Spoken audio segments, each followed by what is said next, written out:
Thanks everyone for coming out. It's going to be a pretty informal evening. If anybody wants to grab a drink or anything before we get started, feel free to, or feel free to jump up and grab some food. Thanks everyone for coming out tonight. It's so great to see so many familiar faces from BlueScope here. And on behalf of myself and Paul Silvey, our director, and Bonnie Evans, who's put the event together, I'd really like to appreciate everyone for coming out tonight.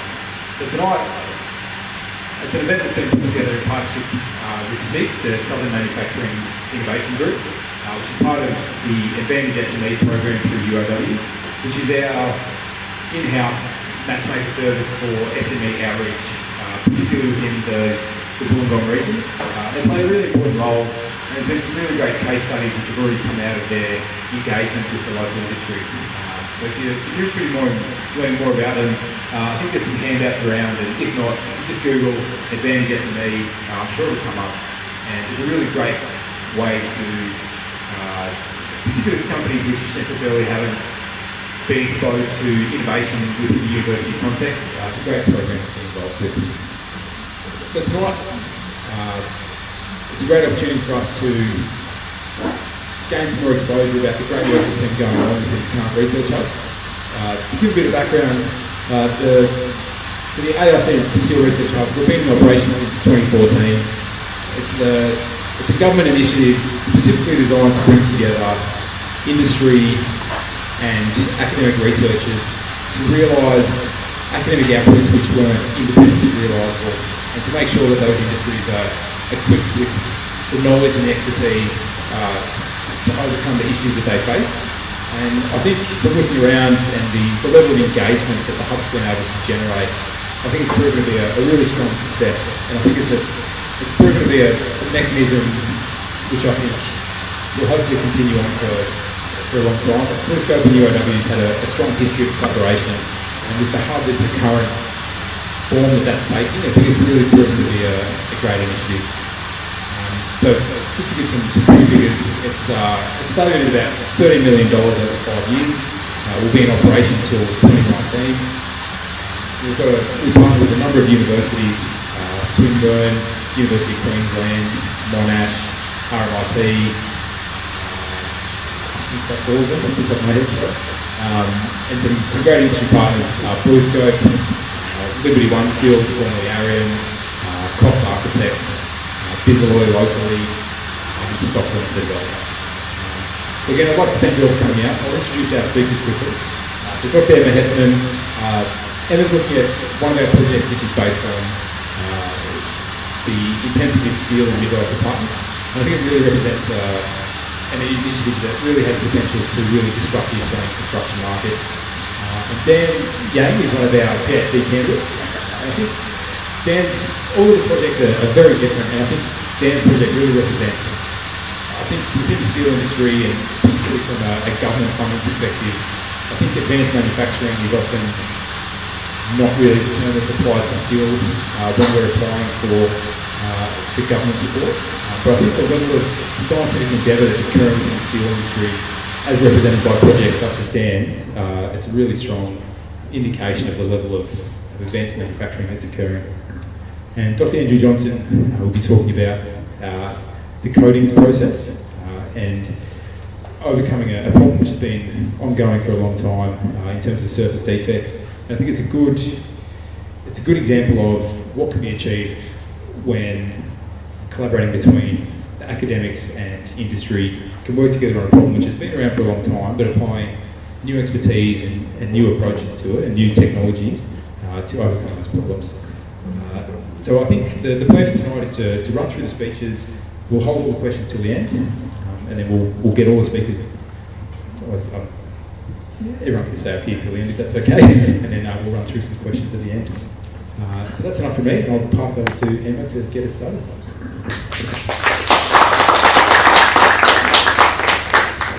Thanks, Nathan. Okay, I'm going to start by explaining what cold form steel is, because some of you might not know.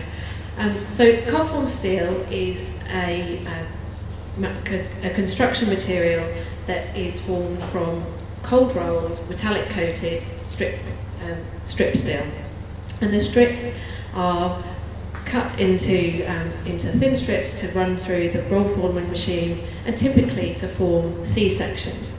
And those C-sections can have holes punched in them, which can help with future building services. We can also use inkjet printing in order to mark the parts and label them so that it can make the installation simpler. And that whole process is highly automated, with software converting building information models to steel parts. It's a form of off-site construction, so wall panels and floor panels are constructed in a factory environment, and they're built into these panels, and then they're transported to site in the order of installation. They're very lightweight, and so they're easy to handle. 2 people can easily carry a panel, so there's a reduced need for large cranes on site. Steel has a number of inherent benefits to it. It both contains recycled content and is also ultimately recyclable. Its deflection helps with absorbing wind loads, and it's extremely durable and has good dimensional stability.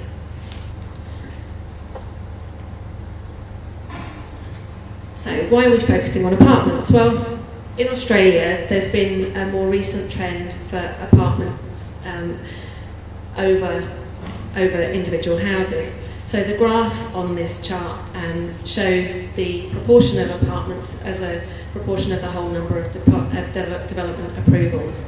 And from about 2009 onwards, there was a significant increase in the number of apartment developments being approved. So this growth in apartment numbers has come partly from population growth in the cities, also demand for more affordable houses, and greater employment opportunities in cities.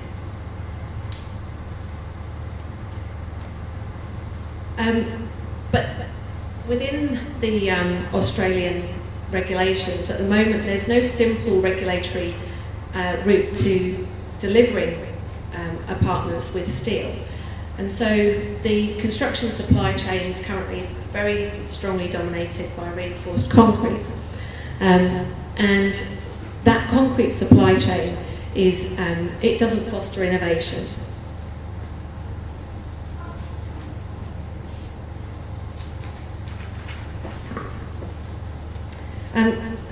And although, so very few apartments in Australia have currently been delivered using steel, and this is despite there being a growing market for the use of cold form steel in both the UK and USA. So the traditional construction practices have the disadvantages of being slow and also relatively unsafe, and of inconsistent quality, not to mention being affected by inclement weather. So concrete requires certain conditions for pouring and curing, and therefore construction can be delayed when inclement weather is experienced. And it's now widely accepted that the productivity in the construction sector has been declining worldwide since the 1960s. And this is in the face of growing productivity in all other sectors in that timescale. So there's therefore increasing demand for apartments, but also an opportunity for cold form steel to meet that demand and to bring innovation to the mid-rise construction sector. The design and construction of buildings is a complex process, and it comprises a range of activities. Construction involves multiple organisations which employ a range of professionals and skilled workers. And we wanted to tackle this project with a similarly diverse research team. So our research comprises 4 areas of expertise. We've got architecture and building information modelling, supply chain, building energy performance, and structures. Each team is conducting discrete packages of research, but these projects come together to explore the central topic of cold form steel systems for mid-rise residential buildings in Australia. And there's also a significant crossover within the teams in each of the projects. In order to explore the feasibility of using steel for mid-rise residential construction, we designed an archetype building with Cox Architects. And this archetype building was designed to be fully compliant with all of the necessary regulations, but not to necessarily exceed them. And it was designed to be typical of the middle and outer rings of Sydney, the kind of development that would happen in those areas. The archetype building is 7 stories in height with a single basement car park level, and it contains 60 apartments in a mix of 1, 2 and 3 bedrooms. And it's located on a notional site in Sydney. The building was originally designed to be a reinforced concrete frame, and we then redesigned the building to accommodate load bearing cold form steel construction, so that we could undertake a detailed comparison of the building in a like-for-like situation, working out what the benefits are of the different construction systems. For the comparison, a number of evaluation criteria were developed, and those were placed under 5 categories of economic, social, technical, environmental and legislative. And under those categories, 11 primary evaluation criteria were developed. Those included construction cost, project duration, technical feasibility, occupant thermal comfort, energy, life cycle assessment, and regulatory compliance. We used as much digital modelling as we could within the comparison to support the analysis. When digital building data is well organised, it can be used to rapidly iterate the analysis and design process to improve the outcomes. In our comparison, we used 3D geometry and linked that with 4D construction schedule and 5D cost information in order to animate the construction sequencing and cash flow.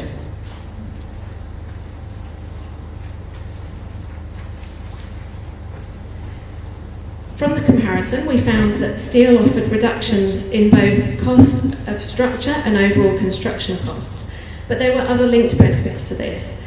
The number of trades and workers on site was reduced, and this reduced the complexity on site in the steel construction. The majority, the steel also offered reductions in project duration, and the majority of the time savings were within the superstructure stage of construction. And this reduction in project duration also contributed to overall cost savings, because costs for preliminaries, that's the on-site overhead costs, were reduced. There was also no requirement for a large crane. We concluded that steel is technically feasible in Australia for mid-rise residential construction, but that optimal construction solutions needed to be developed for the Australian market. So that's finding the right combination of materials and construction solutions for the Australian supply chain, the right people who can build the buildings, and the right ways to do that. That work is ongoing, as is the work on the life cycle analysis and the development of innovative facade solutions for the apartment buildings that might either better control the thermal comfort of those buildings or generate renewable energy for the use by the occupants. Thank you. I'll now pass on to Dan.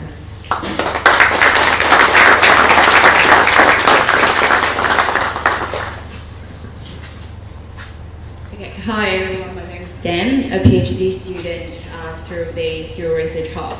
I was told this event is quite informal, so early Wednesday drink makes me really relaxing right now. So I'll be talking about the anti-fouling coatings and surfaces, which is part of my PhD project.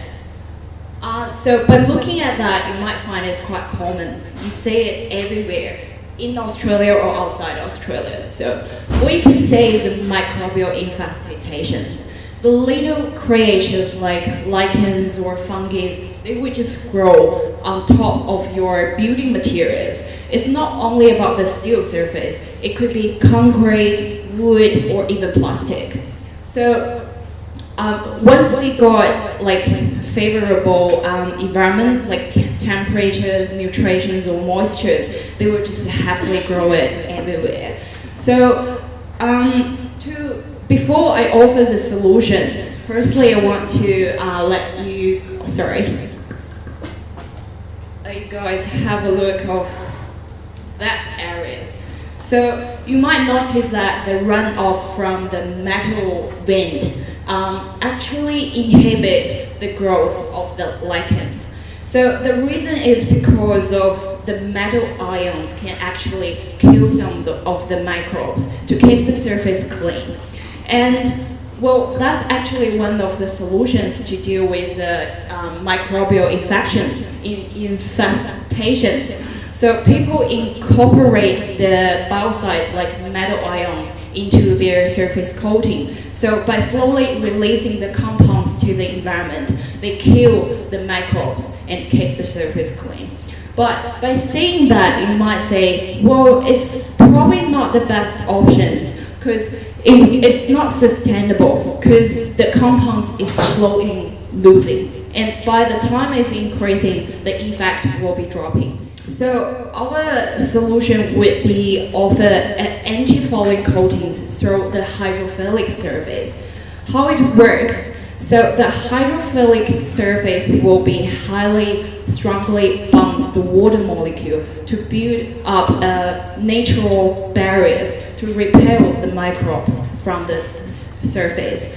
And the materials we are using is the nanosilica particles modified by the hydrophilic GPS chemistries.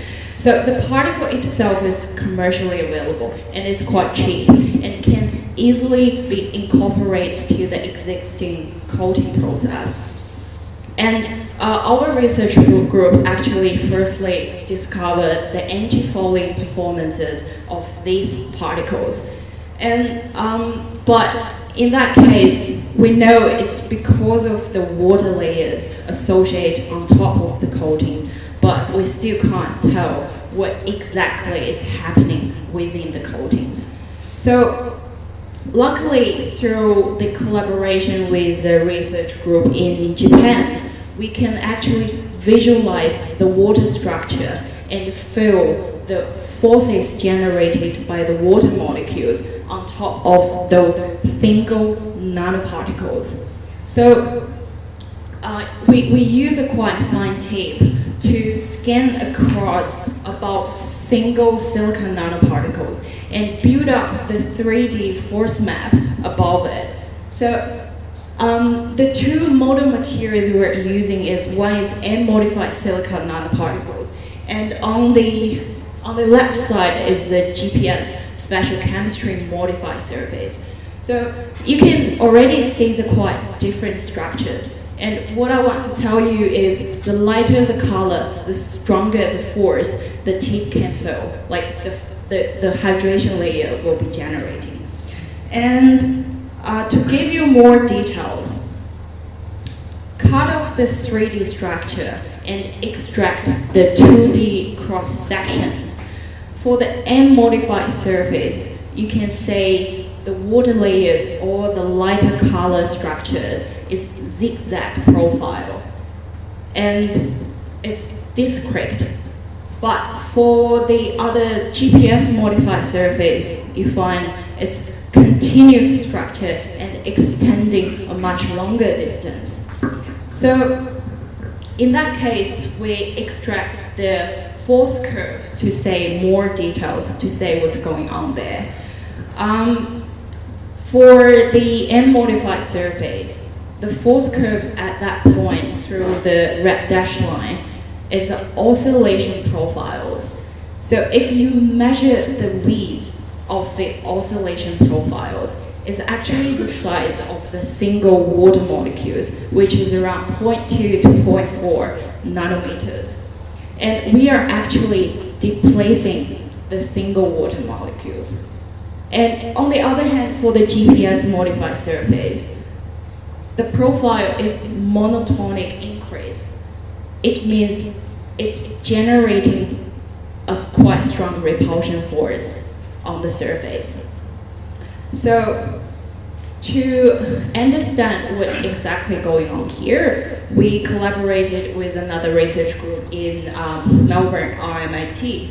So they use a computer modeling and to actually capture the movement of the molecules in 60 nanoseconds So what you can what you can say from the top two images, the gray color dots represent for the water molecules, and if you look at the N-modified surface, you will find the simulation results is quite similar to what we find for the experimental work.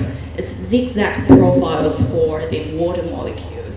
And you can clearly see the voids in between the different layers. And for the GPS modified surface, so the black color, like the black chain and also the red dots, they together represent for the GPS molecules.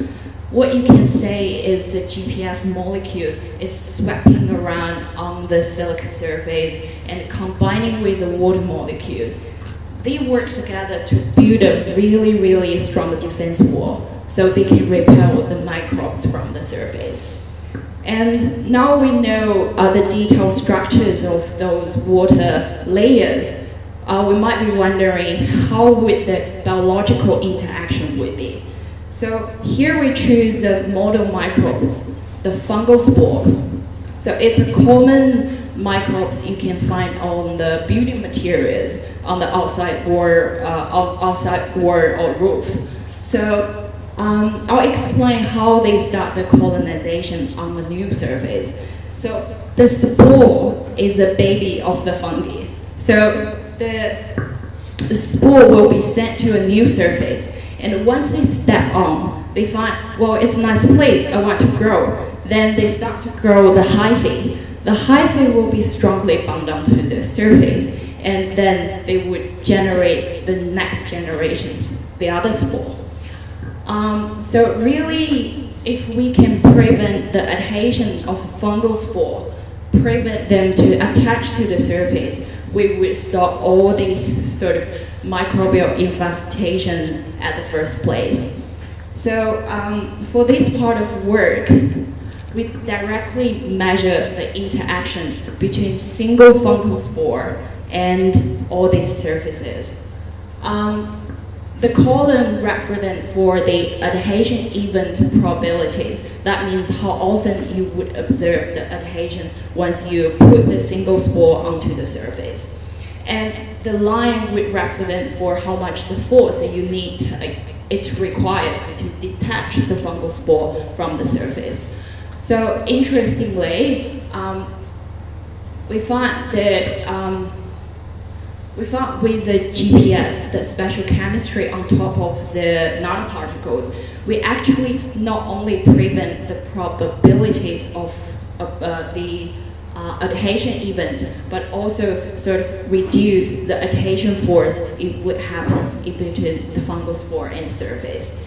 And so by saying that, well, I draw a picture that how it works in between the fungal spore and the surface. The first one is the N-modified silica surface. You can say the water structures is oscillating and wave-like zigzag. And the fungal spore surface molecule, they can extend into the surface, penetrate the water layers, and bind to the surface. When you try to detach them, it requires a quite strong force. So it's not antifoggling. But for the GPS modified surface, because of the strongly bonded water layers, the wall, the barriers, so the fungal spore surface molecule can never get on top of the particles. If we get onto it, we will find it's quite easily to get rid of them. Like even through a wind, like rain, they would just, totally get away.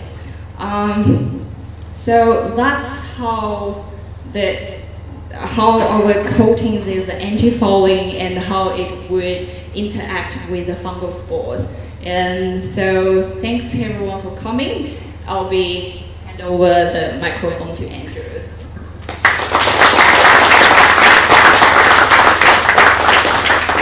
Thanks, Dan.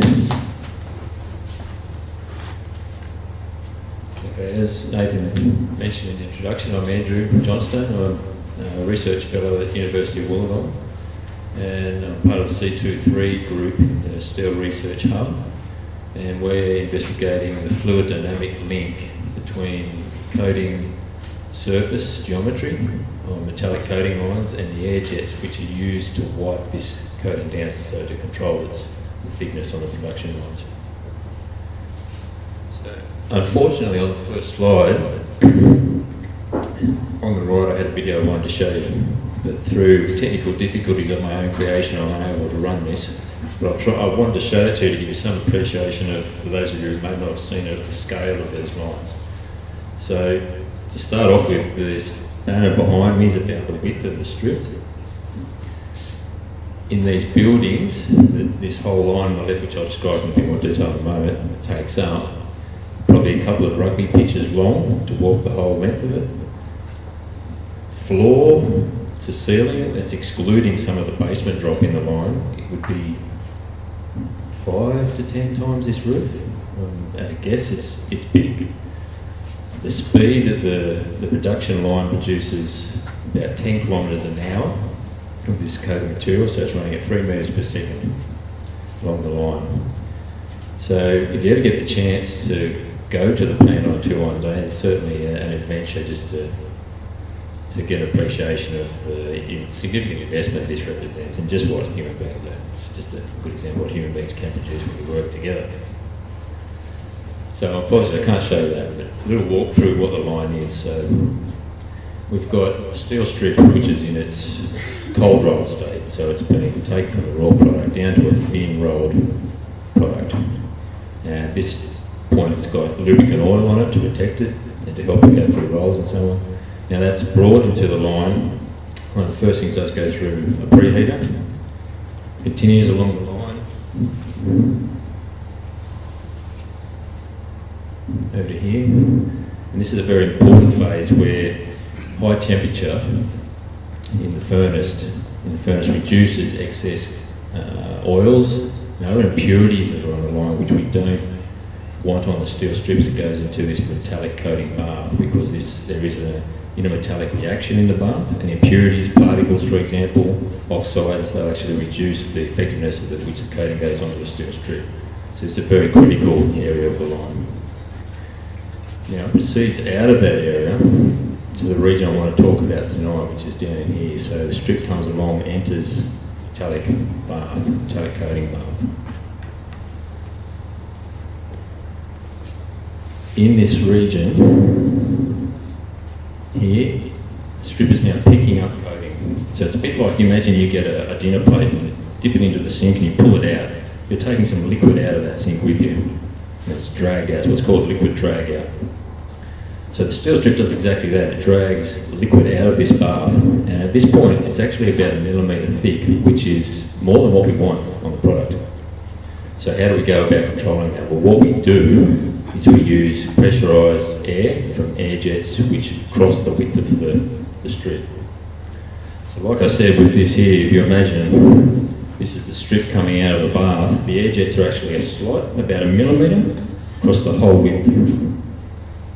And air is coming out like that. So just a narrow air jet impinging on the strip. And it's of such a force, it's about 100 metres per second the air is coming out, that it turns most of the liquid, 99% of it, heads back to the bath.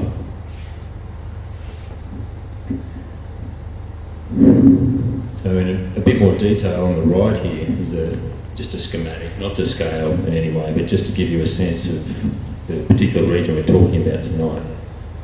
So this is the liquid bath here, strips travelling in, around some rollers, heads up. Now we've got an air jet on one side, air jet on the other.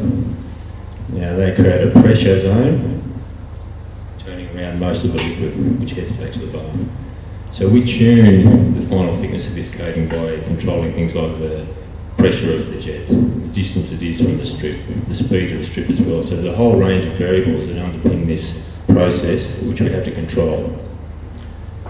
Now, the particular point I hope to be able to convey to you tonight is to give you an appreciation, not of the whole process, but just of the inherent sensitivity of the smoothness of the coating that we get to the jet dynamics.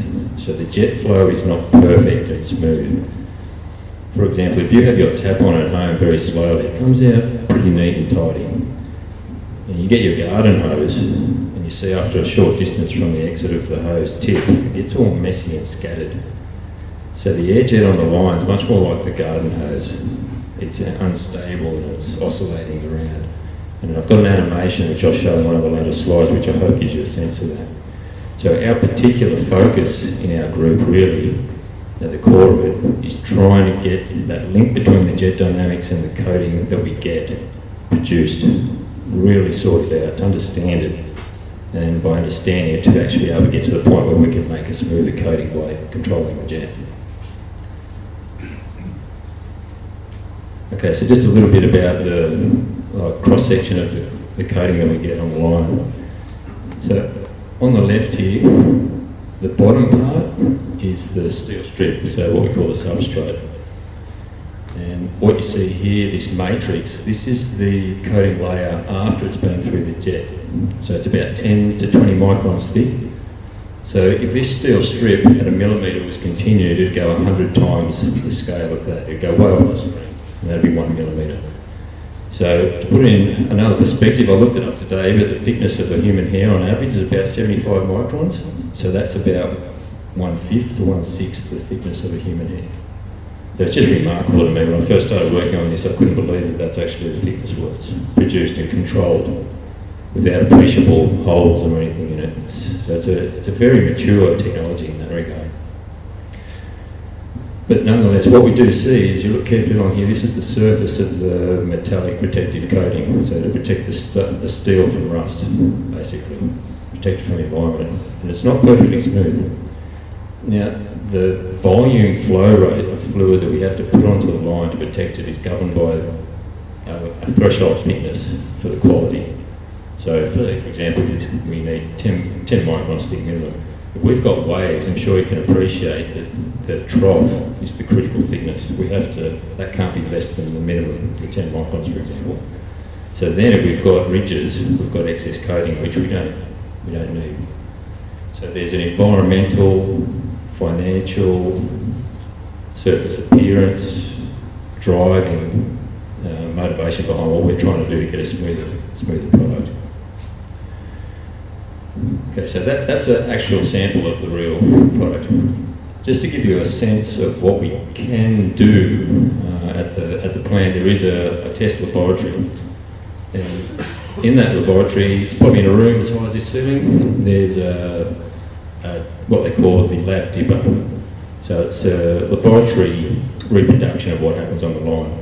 So in that lab dipper, these are very small, but these are little samples of the steel, be about that long, maybe about that wide.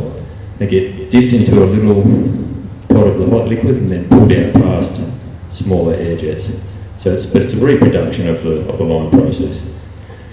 So we had some tests this year where we changed for these coupons a whole range of the jet settings, the strip pull-out speed, so we make the jet be very soft flow, medium, very hard, make the jet lip gap small, medium, large, so on. So a parametric study to see if we get a sense of the sensitivity of the coating surface geometry to the jet settings. And indeed, we did find that there is a link between the two. So what I'm showing on the right here is actually one of the ones we managed to make really rough. So that's in no way, this scale is in no way representative of the true product you get on that a customer buys from the line, but it's on to show you that as a representation of how we've got some insight and understanding that we can control the jet to actually make the coating very rough. So it's confirmation for us that there's a link. So this really is the main slide of the presentation today. I want to show you two animations. On the left, I'll start this one off. So one of our students at the moment, PhD student Farn, has been doing computational fluid dynamics. So this is numerical simulations of fluid flow. Now take me just a moment just to describe what we've got here. So imagine this is a wall, so in the context of this presentation, this is the strip passing upwards past the jet. This is the jet exit, and the flow's coming out here. So in between the blue and the red, there's a core of high velocity flow, about 100 metres per second of air. Now what you see in the different colours, blue is rotation of air, concentrations of spinning of air in one direction, and red is rotation in the other. So the jet's coming out, what we call it's interacting with still air, and we're getting turbulence and twisting of the air. So it's like I said with the garden hose analogy, it's getting messy, the flow's getting messy. So this flow comes out and it impinges on this surface. And one of the key things for us when we look at this has given us a high level of insight to the jet dynamics, is that there's a periodicity. You see these large structures, they tend to be spaced about the same distance apart. And where you've got these concentrations of the colours here, we've actually got low pressure regions.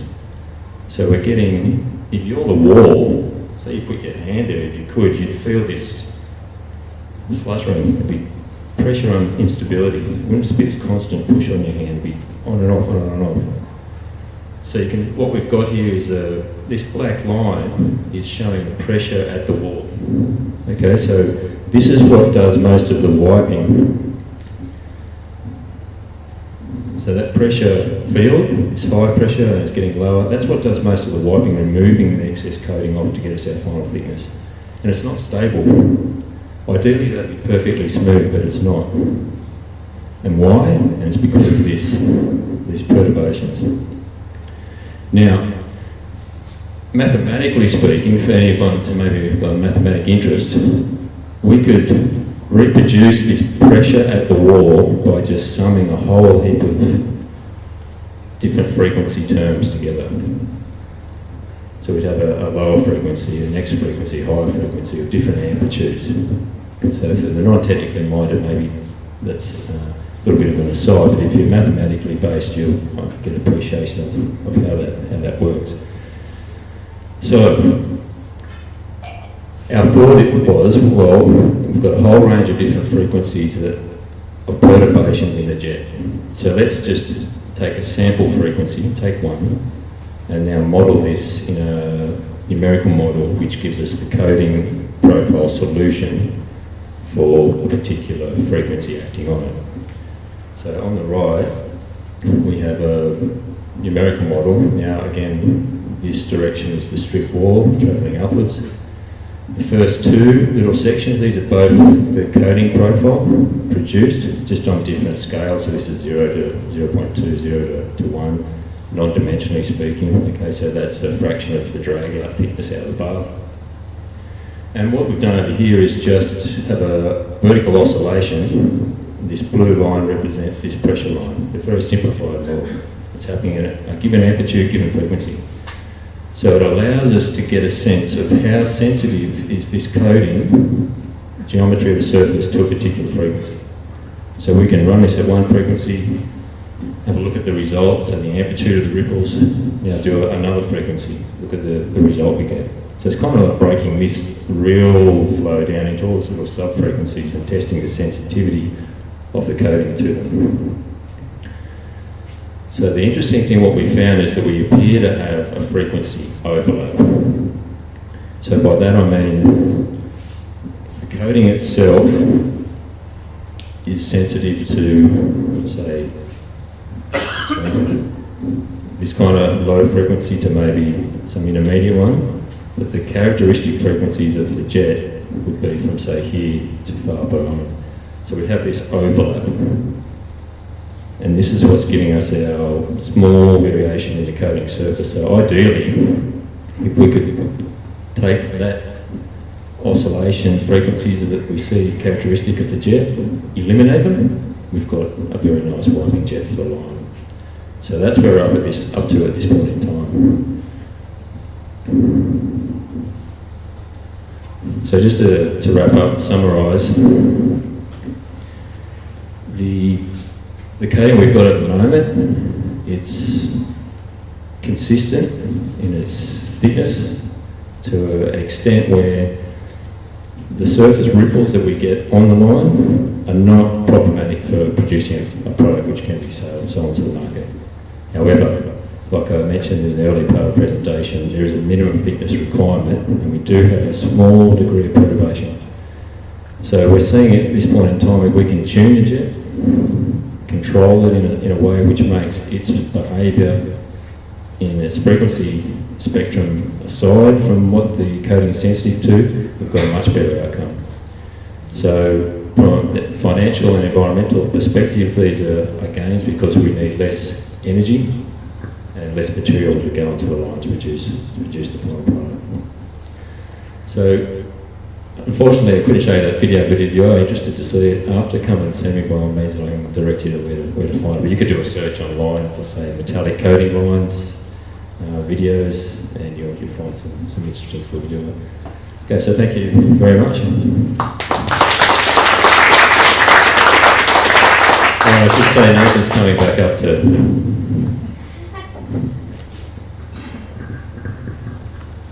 Just quickly, I'd just like to thank you all for some great presentations. I think it really gave a good example of the breadth of disciplines and expertise that the Hub brings together. Overall, there's about 30 different projects within the Hub. We could have had anybody speaking tonight, and we're incredibly proud of everybody that we've brought together through the Hub. And thank you again for some great presentations. We're running a bit behind time, but if there's just one or two quick questions that anybody would like to ask. Rob? My question is for Emma. What have you enjoyed most about the research project that you're working on? Thanks, Robin. I think it's the diverse group that we've got together, and also working with industry partners. We've had some really supportive industry partners in Stockland and Cox and BlueScope, and it's been great to do this research around such a real world and practical potential solution. The supply, the apartments are something that everyone can relate to, and we need more of them, and we're demanding more of them, and so it'd be great to bring the prices of those down so that we can actually affect housing affordability and comfort for everyone. Maybe one more quick one.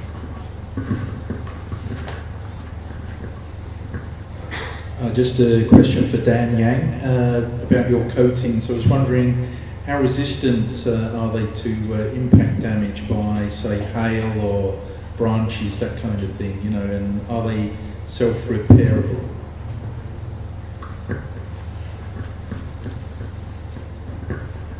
Well, the final aim for this coating would be quite resistant to all this potential damage. But at this stage, because I'm a researcher, still working in the lab scale, and so, yeah, I'm not quite sure. Thank you for your questions. One more. I think it's for Dan again. The coatings that you're talking about, you said that the GPS was readily available commercially. I'm wondering if those coatings are the same sort of coatings that you use to go faster in boats. Can you apply this to make a sailing boat go faster?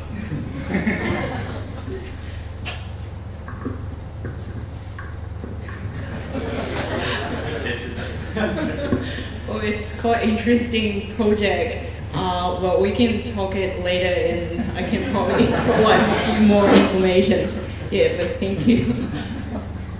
Thank you. And sorry to cut the question time short, but we're running a bit behind. But there'll be plenty of time to come up and ask them some individual questions if you'd like to.